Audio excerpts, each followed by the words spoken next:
Let me ask to this question. So you don't energy production high? Is energy production higher today? You don't think that Biden is energy production higher under Biden than Trump? And you just is energy production higher, Sarah Palin? It's a very simple question. I know facts are not your strong point. Is energy production higher today under Biden than under Trump? It's a simple yes or no question. Hey everyone, welcome back to the channel. If you're new here, make sure you hit that subscribe button because today we've got something intense for you.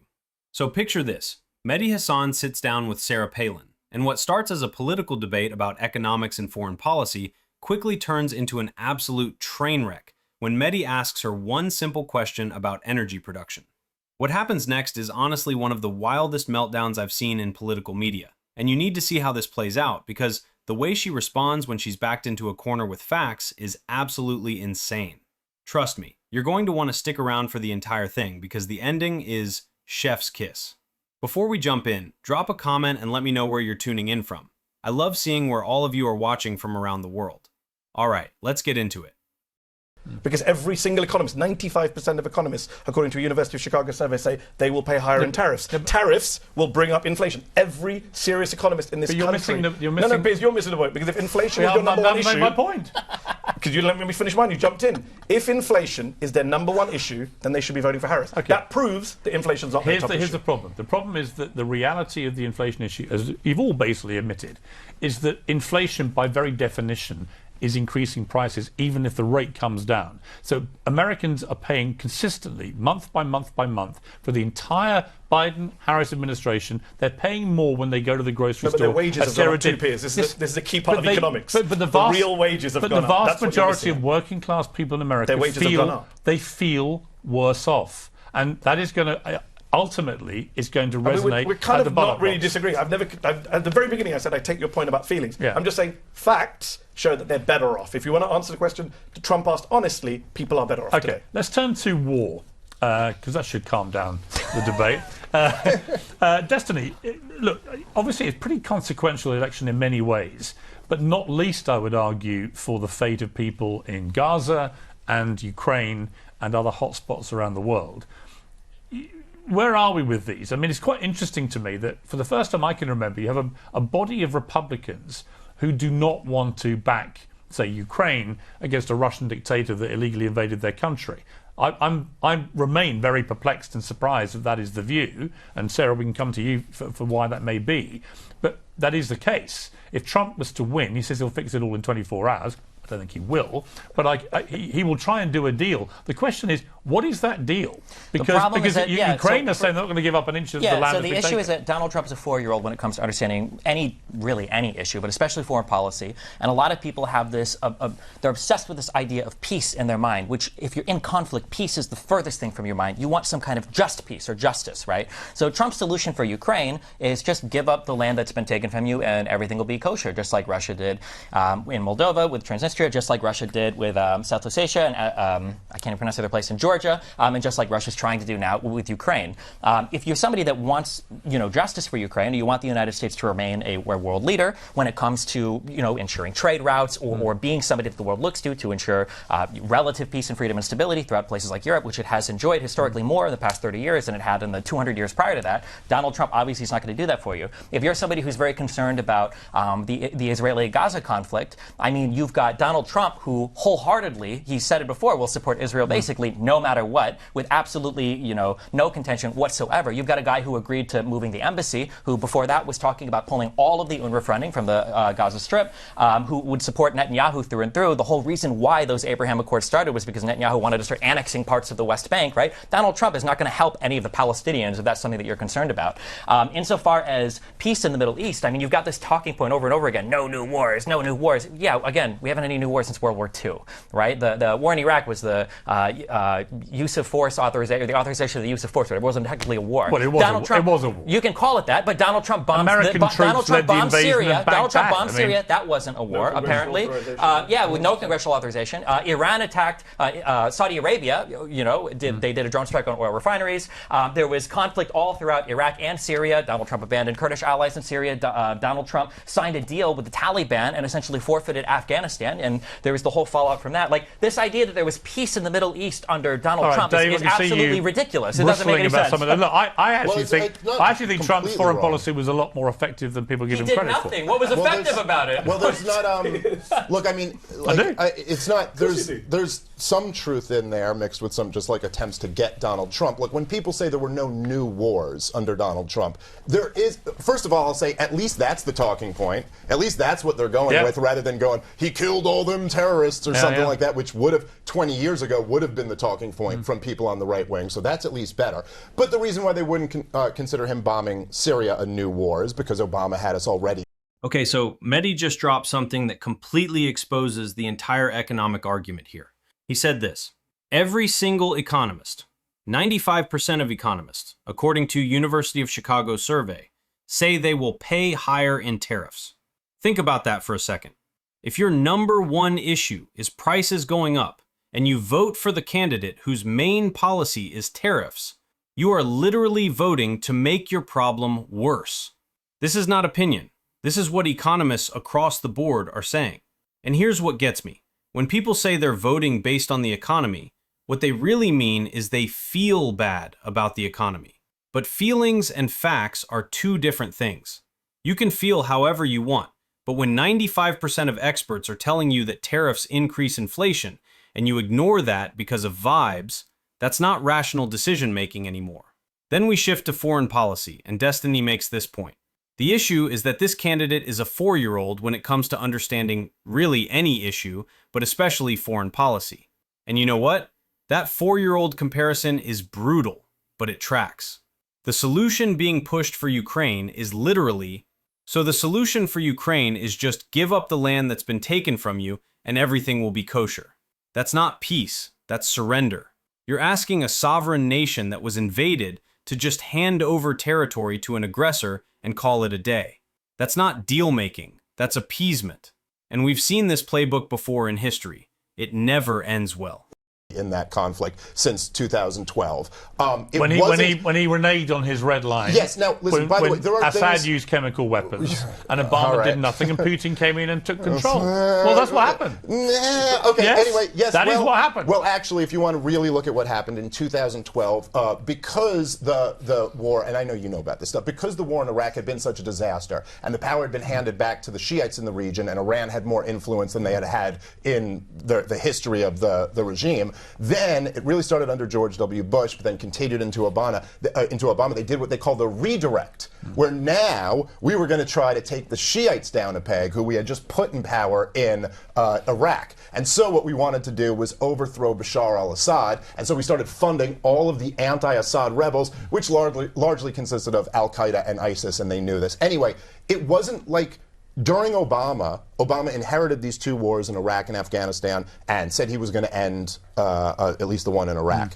He then spread wars to Libya, Syria, Yemen. Somalia had already been going since George W. Bush was in there. You didn't see that under Donald Trump. You didn't see. However, he did. Disagree. Yes. If you let me finish the sentence, then sure, we'd get there. However, he did escalate the war in Afghanistan, which he said himself was unwinnable, and so he escalated the war in Afghanistan. Not like Obama with 70,000 plus troops there, but he did send thousands extra troops. He did take off the gloves with drone strikes and rules of engagement. So the idea that he was like an anti-war president is not true. There was, rhetorically, he was very different than previous presidents, and he would at least talk about the idea that these wars were disasters, that we never should have fought them, and that really America shouldn't be involved in that business. Also, I'm glad that he's at least infusing that into the Sarah, popular I do think conversation. he came at it with an overview as a business guy. It's just bad business. These wars were costing trillions of dollars cumulatively to get nowhere, really. What's your assessment of Trump on the foreign stage? And there's huge conflicts of interest also with this war machine that our country has seemed to have embraced and allowed to perpetuate. I'm voting for Trump because I hate war.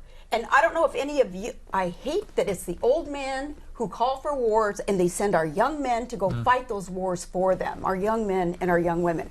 And, you know, all politics are personal. I don't know if any of you have a real personal connection with those who have been sent to war zones. And then the guys, the gals, they come back different people. They're adversely affected. on a personal level here, I will do whatever I can, and I will support whatever candidate needs support in order to avoid war. Why I will not support Kamala is she doesn't understand, for one, that inherent link between energy development, energy independence in America, and that inherent link between that and our safety and our sovereignty. And because Kamala and because the Democrat Party has put an end to so much of our exploration, certainly so much of our development of our own natural resources. Isn't America producing more energy today than we have in all of history? No, we're not. And that's not true? We're not? No, we're not. And okay. Remember, Kamala and her administration, day one, they stopped pipelines, no more drilling on federal lands. So, Jen, so we look up, America's not producing energy. You ran with McCain. You said you care about veterans and everything. Did Trump's comments about McCain bother you at all? Did Trump prefers people that didn't get captured? I've never said anything negative about McCain or any. I didn't ask if you said it. I asked did Trump's comments bother you about that. Anyway, when Trump made fun of that Gold Star family for their child, did that bother you? They bother me. I wrote a column criticizing him heavily for it. Cares about vets. I had two parents who served in the Air Force. I'm just curious, if you cared about vets, did these comments bother you? When Trump tried to go to Arlington and do a photo op there. If I care about vets? Yeah, if you do, did these comments bother you? If I care about vets. Yes, if you cared about vets, I'm asking, did these comments bother you? So the inherent link between energy and prosperity and energy talk security. About whether or not Trump's comments about McCain bother you interrupted the point that I was going to make. Because you're not making any points. These are political talking points. Are we running for office in here? Really? You did run for office, by the way. You ran with John McCain, the most warm. Now, Dave brings up something interesting about how we started funding all of the anti-Assad rebels, which largely consisted of Al-Qaeda and ISIS. And look, he's not wrong that American foreign policy has been a disaster in the Middle East for decades. Both parties have blood on their hands there. But here's where it gets absolutely wild. Sarah Palin says, "I'm voting for this candidate because I hate war." She hates war. She's anti-war. That's her whole pitch right now. But then Medi asks the most devastating question possible. He reminds everyone, you ran with John McCain, the most warmongering man that we've seen in modern politics. And then he goes further. He literally said, bomb, bomb, bomb. He sang it. Sang it. John McCain literally sang bomb, bomb, bomb, Iran, and Sarah Palin was his running mate. So when she sits there now saying she's anti-war and hates sending young people to fight, you have to ask yourself, where was this energy in 2008? You don't get to run with someone who campaigned on staying in Iraq for 100 years and then rebrand yourself as the peace candidate. That's not growth, that's convenient. And this is the problem with political memory in this country. People will say whatever is popular in the moment and hope you forgot what they said 5 years ago. The anti-war movement doesn't need fair weather allies who only care about peace when it's politically advantageous.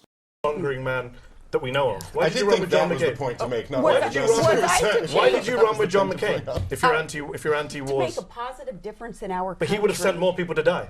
You don't know that. I do. He literally said bomb, bomb, bomb Iran. He sang it. Yeah. I mean, okay. he sang it. He did campaign. He campaigned on a war platform. He campaigned on 100 years in Iraq. He campaigned on staying in Iraq 100 years and bombing Iran. You're asking why I accepted the nomination to I'm just wondering, you're sitting here saying you're against war abroad, and yet I just want to remind younger viewers at home, you ran with the most warmongering senator of my lifetime. And you're asking why I ran for vice president of the United States of No, America. I know why you ran. You wanted power. I'm just saying why you're not consistent. I mean, to be fair to Palin, Vance accepted the nomination, and he said that Trump could be America's next Hitler, so, I mean, you know. All right, why don't we try and be a little fairer to the ex-governor, because she's on her own here getting attacked by three brutal males. And I wanted to talk about energy and America's finish your point. All you said was false about energy. Facts matter too. America has record energy production right now. No. It does. What's People false? can Google it right now and see I the said that on day one, what the Biden administration did was halt so much of our exploration and yet we have record energy and our production. construction of pipelines. And I'm not a fan of that, by the way. I think we should have less energy production. I'm a critic of Biden on his energy production. You're a liar. You lied. I'm a liar. Yes, and you said, no, Biden didn't do that. Yes, he did on day one. Do you know he handed out more licenses than Trump? Do you know that? I'm making the point that you denied. My point is true. Destiny said energy's higher, and you said no. So if anyone lied, you did. Listen. People can DVR it. They can rewind it and see you saying a false statement. Let me ask you that energy production higher. Is energy production higher today? You don't think that Biden is energy production higher under Biden than Trump? And you just is energy production higher, Sarah Palin? It's a very simple question. I know facts are not your strong point. Is energy production higher today under Biden than under Trump? It's a simple yes or no question. You're an obnoxious See, but then the issue Facts hurt, don't you? Facts don't care about your feelings. Are Americans wrong when they have this feeling? Well, the feelings I'm oftentimes are obnoxious generated because I asked from you if energy production's higher today than under Trump. You're that makes me obnoxious because I'm asking you why you would say that I mean, I'm Biden obnoxious. didn't thwart. You're a racist. We want to play that game? You said Obama is not born in America. He's not one of us. I said that? Yeah, you said Trump is doing a great job asking for his birth certificate. I said that? You said he's not one of us. You said he jives and schmucks. Should we go down the record? You're going to call me obnoxious? Why don't you talk about your racism? Yeah.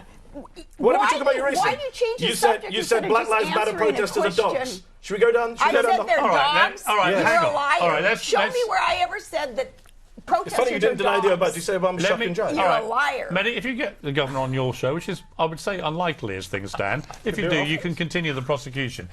This is where everything completely falls apart. Medi states a simple fact. What you said was false about energy facts matter. America has record energy production right now. Record production. That's not debatable, that's data. And instead of just acknowledging reality, Sarah Palin spirals into calling him, "You're a liar, you lie, yes," just straight up denying facts. Then Medi asks the simplest possible question. Is energy production higher, Sarah Palin? It's a very simple question. I know facts not your strong point. It's a yes or no question. Is production higher now or not? And you know what happens? She can't answer, because if she says yes, her entire narrative collapses. If she admits that energy production is at record highs right now, then she has to explain why she's been saying the opposite.